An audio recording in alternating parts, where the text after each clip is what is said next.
Major funding for KPBS Evening Edition has been made possible in part by Anderson Plumbing, Heating and Air, proud to support the mission of KPBS and privileged to serve San Diego clients. Anderson Plumbing, Heating and Air, helping homeowners maintain drain, heating, and cooling systems since 1978.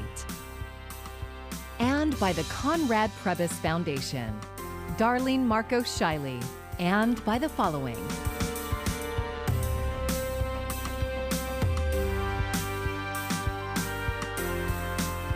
And by viewers like you. Thank you. Good evening. It's Tuesday, September 14th. Thank you for joining us. I'm Maya Trabulsi. The countdown to the count is on. In a few hours, the polls will close in the recall effort against Governor Gavin Newsom. Then the counting begins. Will voters deny the move or let Newsom move forward running our state? Our coverage begins with KPBS Metro reporter Andrew Bowen, who spoke to voters in the South Bay. The raised gas prices, the way that he handled the pandemic. Jasmine Diaz voted yes on the recall. She says she worries about residents and businesses leaving California. Just watching the way he handled things, how he was very hypocritical in the things that he did. But most of the people who agreed to speak with us voted no on the recall. I believe that our current governor is doing all that he can given the circumstances. Michaela Subito says Newsom isn't perfect, but she voted no on the recall in part because none of the replacement candidates represented her values. I believe in the autonomy of my body as a woman, given everything going on in Texas and the decisions that have been made there. I just don't want things to go back or have it be a red state. Samantha Hinkle also voted no, and she also sees abortion rights under threat in the recall election. On COVID, Hinkle says Newsom has done the right things. Making sure everyone's safe and no more, as least people as we can are dying from COVID or getting really sick. And I just like the movement that he's kind of going for San Diego. Lucy Chavez says she fears a Republican governor would undermine California's progress in fighting COVID-19. And to restaurant owners who fought Newsom's pandemic restrictions, she says, if we are dead, who's going to visit your restaurants? So first is health. The other things they can help. They can wait. The latest polls suggest Newsom will survive the recall election, though that largely depends on Democrats motivating their base to turn out and vote. Andrew Bowen, KPBS News. Statewide voter turnout is anticipated to be about 70%. If you haven't cast your ballot, polls are open until 8 o'clock tonight. Mail-in ballots are accepted at 131 drop-off locations or any of the 221 voting locations. President Biden is on his way back to Washington, D.C. tonight after a trip out west. He left Long Beach earlier today for Colorado after headlining a rally for Governor Newsom. He compared the leading Republican challenger, Larry Elder, as a clone of former President Donald Trump. Republican governor blocking progress on COVID-19, who is also anti-woman, anti-worker, a climate denier, who doesn't believe in choice. He's the clone of Donald Trump.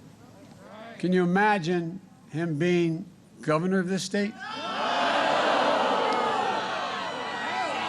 You can't let that happen. And like Trump did in the 2016 and 2020 presidential elections, Elder is raising unsubstantiated claims that the recall election is rigged. The criticism centers on the wide use of mail-in ballots. The Secretary of State says California has the nation's strictest voting system security requirements. Republican officials say they are watching the race and may sue over any irregularities. And you can stay up to date with the latest election results at kpbs.org. Just click on the link right there on our homepage. We're also carrying special statewide radio coverage on KPBS FM and streaming online. We're just days away from an upcoming mandate for healthcare workers to be fully vaccinated or lose their jobs. KPBS health reporter Matt Hoffman has more on the latest numbers and how one healthcare system is preparing to potentially lose hundreds of staff members. In just about 2 weeks, the state's vaccination mandate for healthcare workers goes into effect. Unlike other requirements, there's no testing opt-out option. Here's the latest numbers from the largest providers.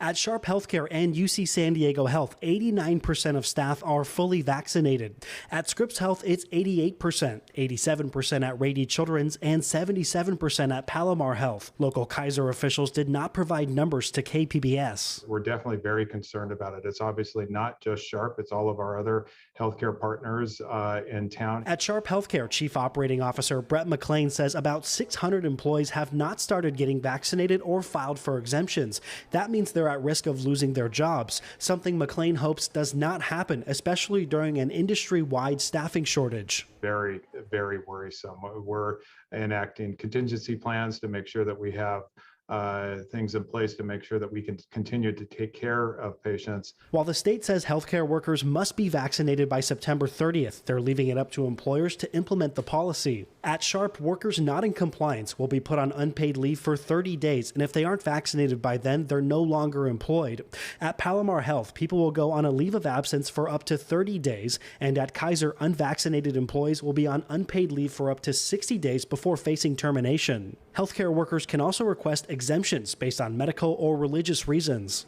When you're talking about the medical or disability exemption, you have to have a note from the healthcare provider.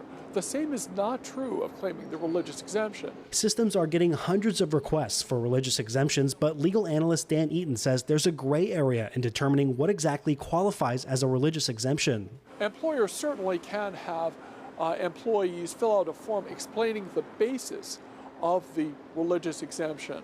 That's really designed to see whether the basis of the religious exemption is really tied to religion or whether it's tied more broadly to a philosophical resistance. Now, the line between religion and philosophy is not entirely clear. Eaton says it has to be a bona fide religious belief and thinks there may be lawsuits surrounding religious exemption requests if they are denied, but he says it's largely been untested in the courts. Matt Hoffman, KPBS News. As COVID-19 continues to wreak havoc across the country, some new data shows Black and Hispanic Americans are underrepresented in COVID testing and vaccines in dozens of states. Daryl Forges gives us a breakdown. The pandemic continues to take its toll nationwide, especially on people of color. New data compiled by Johns Hopkins University shows Black and Hispanic Americans are still missing out on testing and vaccination in many states. We know that Blacks and Hispanics are almost 3 times more likely to be hospitalized than white Americans and are about 2 times more likely to die of COVID than white Americans. The data also shows that Hispanic people and Black people, with exceptions in a few states, are more heavily represented among those who have been infected or died from COVID than those who have been vaccinated. One barrier to a better understanding of disparities in access to vaccines and testing for people of color is incomplete data reporting from states. But experts say the trends are clear. Black and Hispanic Americans have more limited access to resources. There is a disconnect there that we're not addressing and that we need to fix. Organizations like Latino Health Access in California are working to do just that. In order to vaccinate folks that are in the hardest to reach populations, our model is that we go to where folks are. We don't wait for them to come to us. With the help of community health workers, Latino Health Access goes door to door to the most impacted zip codes, making sure Latinos get vaccinated and educated on the vaccine. If we go to where folks are at, we're gonna eliminate a ton of barriers that will make it easier for them to access the vaccine. Daryl Forges, KPBS News. Just days before an FDA committee could give the green light to COVID booster shots, some top scientists are calling for a pause. Coming up on Evening Edition, why they argue boosters are not necessary. A champion for reproductive freedom. It's the latest declaration some on the Board of Supervisors are hoping to make in San Diego County. But as KPBS reporter Alexandra Rangel shows us, some are not happy about it. Access to safe, legal abortion is social justice, it's racial justice, and it's economic justice. The motion passed in a 3-1 vote in favor of declaring the County of San Diego a champion for reproductive freedom. County Supervisor Nora Vargas is leading the efforts in the fight to respect a woman's choice when it comes to their reproductive health. Vargas says the county will remain a safe haven for women. We must promote and protect a woman's right to access healthcare services, and we must fund efforts to provide free and accessible health screenings for all women in our county. This declaration comes on the heels of a new law in Texas that bans most abortions after 6 weeks of pregnancy. The law makes no exceptions for cases involving rape or incest. District 3 Supervisor Tara Lawson-Reamer seconded the motion and thanked Vargas for championing the effort. That we stand together in protecting women's basic rights. More than 80 people requested to speak at Tuesday's meeting, the overwhelming majority all against the declaration. A child is a gift from God. Why are we not fervently advocating for life? This is disgusting, and it is the way of death. Many questioned why the county wasn't championing freedom of choice for vaccine mandates. Champion health freedom for your citizens. Chair Nathan Fletcher joined the meeting remotely and was the third yes vote in the motion. Jim Desmond voted no, and Joel Anderson was not present at the meeting. Alexandra Rangel, KPBS News. Homemade do-it-yourself guns without traceable serial numbers known as ghost guns will soon be harder to make and sell in the city of San Diego. The Eliminate Non-Serialized Untraceable Firearm Ordinance, also known by the acronym of ENOUGH, was passed today by the City Council. The ordinance makes it illegal to sell unregistered gun kits locally, online, and in physical stores. It will become law on October 14th. People prohibited from owning firearms can avoid background checks by buying unfinished parts, then making the ghost guns at home. The ENOUGH ordinance was first introduced after an April 22 shooting that killed a man in the Gaslamp Quarter. The suspect used a ghost gun and wounded several other people. Just in time for the peak of wildfire season, San Diego County has a new tool to help fight the flames. KPBS reporter Melissa May was there for a demonstration. San Diego County's first heli-hydrant is now accessible to the region's fleet of firefighting helicopters to help combat wildfires. This new 5,000-gallon water tank can be continuously refilled and remotely controlled by a helicopter pilot, just the way fire trucks hook up to hydrants on the street. So to have a dedicated water source like this, a water resource, is incredibly valuable, and we certainly will be using it, hopefully not too soon, but I'm sure it will eventually see some use. North County Fire Protection District Chief Keith McReynolds says there are a lot of devastating wildfires in this region. His district partnered with the Rainbow Municipal Water Department and CAL FIRE San Diego to build the heli-hydrant. This partnership is known as the Rapid Area Water Supply System. It's designed to proactively combat wildfires and protect life and property. Tony Meacham is with CAL FIRE San Diego. We depend on our aerial firefighting resources to slow the spread of fire, and then we follow up with our ground troops. And what we've seen as the drought has intensified in California, that the usual places that we dip water from, our stock ponds and livestock ponds, those ponds are starting to dry up. Hayden Hamilton is the board president for the Rainbow Municipal Water District and hopes this is the first of many heli-hydrants. Having these facilities in large numbers will be an investment that will pay dividends in homes saved, lives not lost, and peace of mind for our communities. Melissa May, KPBS News.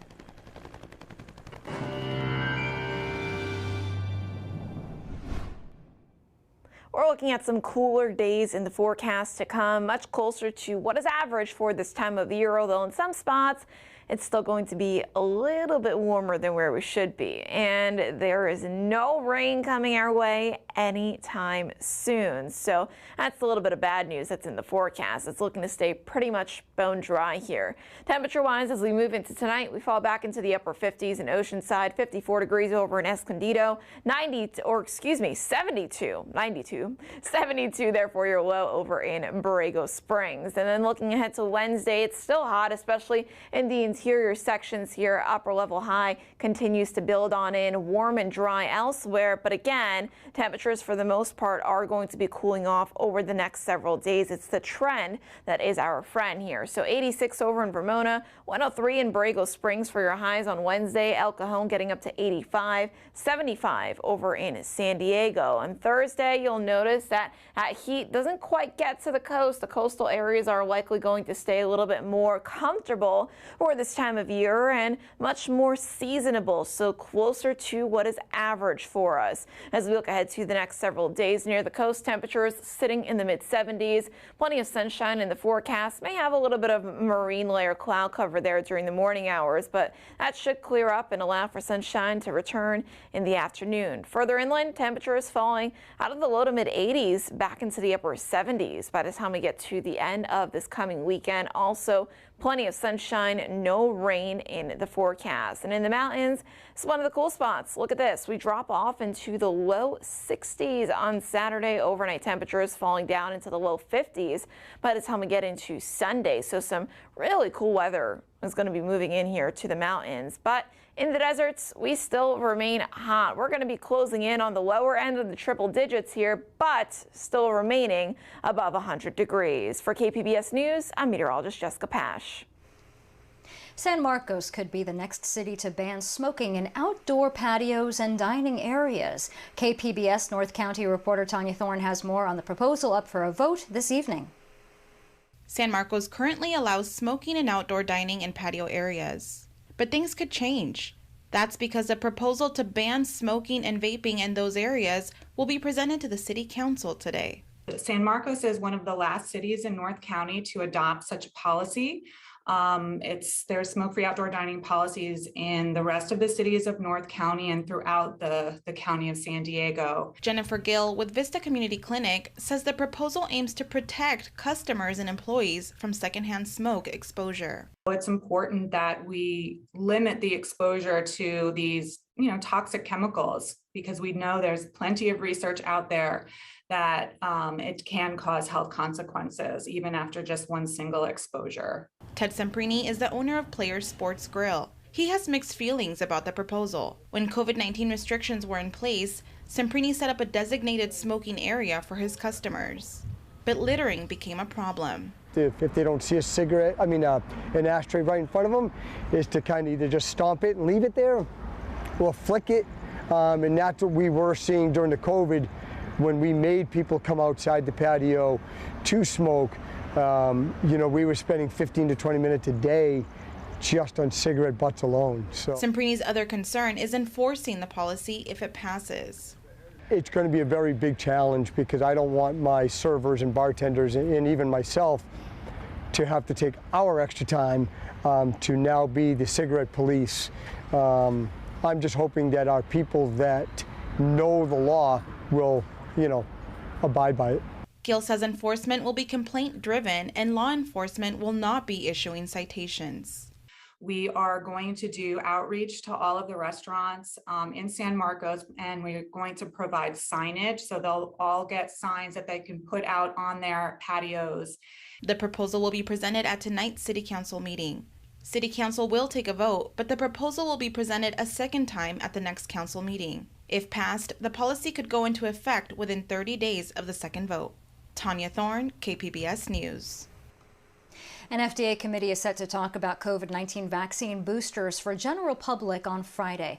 If approved, it would mean a third shot for everyone who received the Pfizer vaccine. Moderna has also submitted data to the FDA for approval of booster doses, but as Mandy Gaither reports, there is continuing debate over the necessity of a third shot.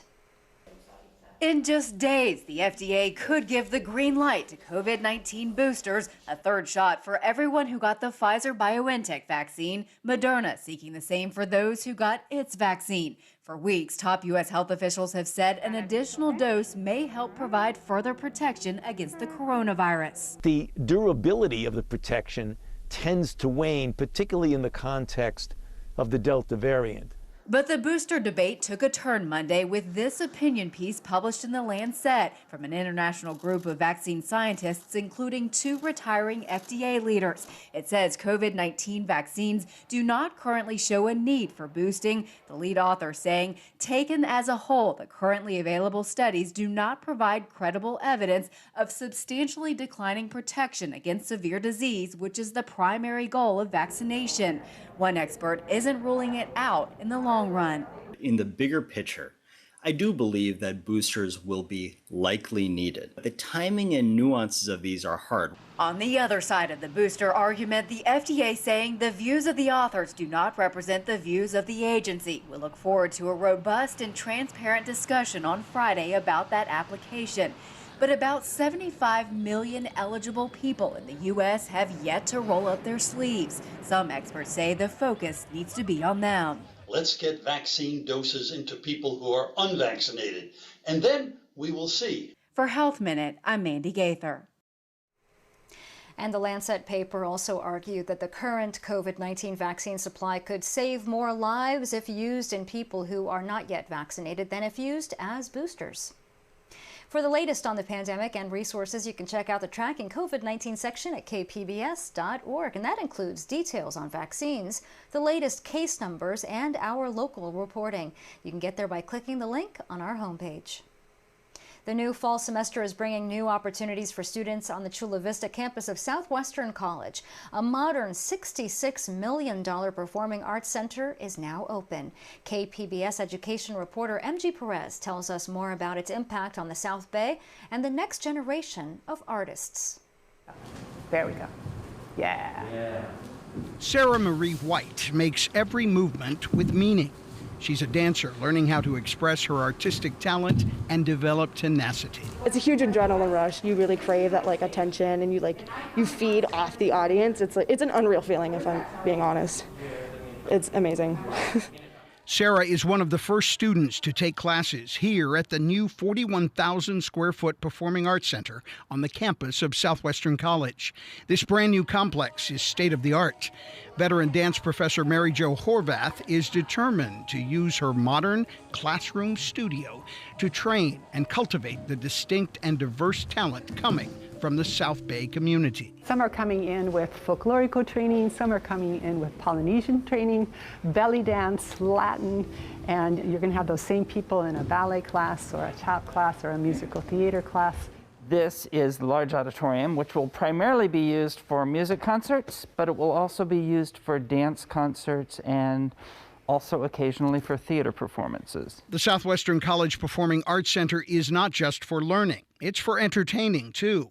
The school will mount its student productions here, scheduled alongside events produced by professional arts organizations and community groups.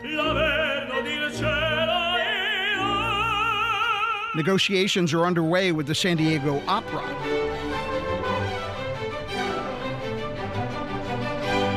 And the San Diego Symphony to lease the space in the future.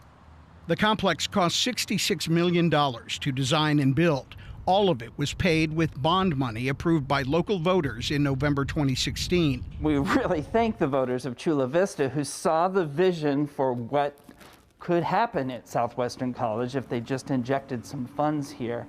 This corner of the campus where the Performing Arts Center sits was an empty lot for 50 years. Generations of children from the South Bay would come here at Christmas to pick a tree with their family or enjoy the pumpkin patch at Halloween. Now this corner offers much more than just fun, but opportunity like never before. I love you, and I'm trying to make this work, but you make it so difficult. You don't want to listen to a word I say. Freshman Taylor Wiggins wrote this monologue. She's a student in Professor Ruff Yeager's Acting 1 class. She wants to be an actress or playwright someday. Thank you for being so vulnerable and sharing that with us, Taylor. I'm a bit nervous, but You're yeah. Nervous? Good. That's great that you feel comfortable and you trust us all to listen to your story. Taylor says she's grateful for her education and the new and improved resources Southwestern has to offer her and other students of color. 90% of the student population here comes from historically minority and marginalized communities. Almost 70% of them are Hispanic. It's very spacious, so I appreciate that as a dancer. Edwin Anthony Rodriguez is one of them. He wants to be a choreographer and maybe someday start his own dance studio.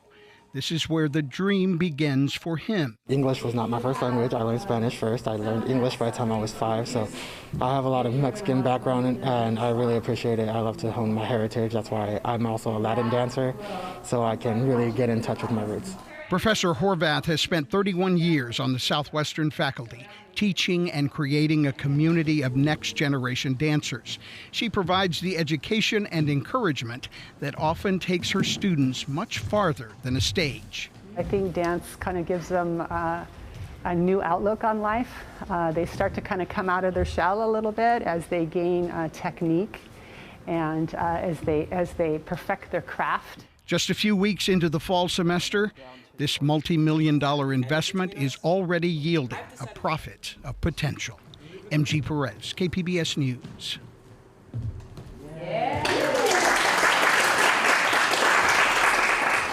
I'm Judy Woodruff. Tonight on the NewsHour, moment of crisis. A top military chief took extraordinary steps to prevent President Trump from sparking war. Coming up at 7 after Evening Edition on KPBS. And here's another look at today's top stories. If you haven't voted yet in the gubernatorial recall election, you have until 8 o'clock tonight. Mail-in ballots are accepted at 131 drop-off locations or any of the 221 voting locations.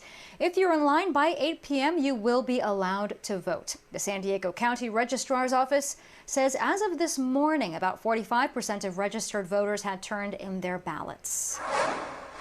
And the Board of Supervisors have declared San Diego County a champion of reproductive freedom.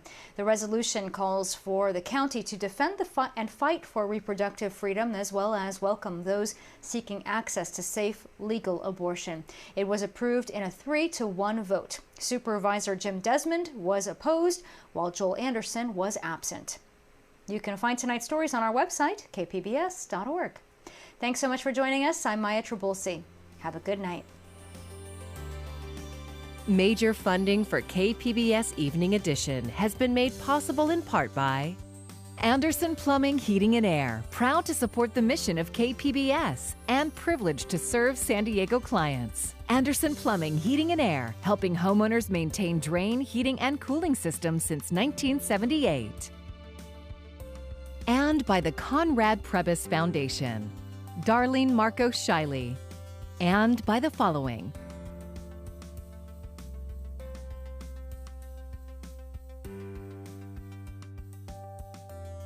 And by viewers like you. Thank you.